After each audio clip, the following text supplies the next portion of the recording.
ಎಲ್ಲರಿಗೂ ನಮಸ್ಕಾರ. ಸಂಗೀತದ ಎಲ್ಲ ಕೇಳುಗ ಬಾಂಧವರಿಗೆ ನಾನು ನಿಮ್ಮ ಡಾಕ್ಟರ್ ಕುಮಾರ್ ಕಣ್ವಿ.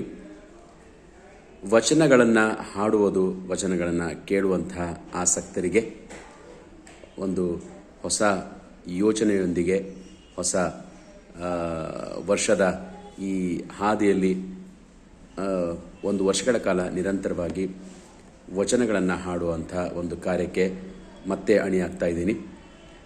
ಈ ಕಾರ್ಯವನ್ನು ನಾಳೆಯಿಂದ ಅಂದರೆ ಜನವರಿ 1, 2025 ಈ ಹೊಸ ವರ್ಷದ ದಿನದಿಂದ ಇದನ್ನು ಪ್ರಾರಂಭ ಮಾಡ್ತಾ ಇದ್ದೀನಿ. ಇದು ನಿರಂತರವಾಗಿ 1 ವರ್ಷಗಳ ಕಾಲ ಫೇಸ್ಬುಕ್ಕಲ್ಲಿ ಮತ್ತು ಯೂಟ್ಯೂಬ್ಗಳಲ್ಲಿ, ಇನ್ಸ್ಟಾಗ್ರಾಮಲ್ಲಿ ಇದನ್ನು ಶೇರ್ ಮಾಡ್ತೀನಿ.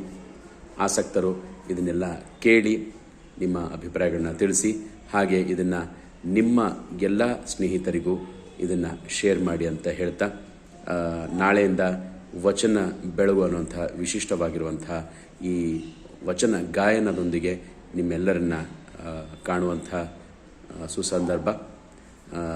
ಎಲ್ಲರೂ ಹೆಚ್ಚಿನ ಸಂಖ್ಯೆಯಲ್ಲಿ ಇದನ್ನು ನೋಡಿ ಮತ್ತು ನಿಮ್ಮ ಅಭಿಪ್ರಾಯಗಳನ್ನ ತಿಳಿಸಿ. ಎಲ್ಲರಿಗೂ ನಮಸ್ಕಾರ.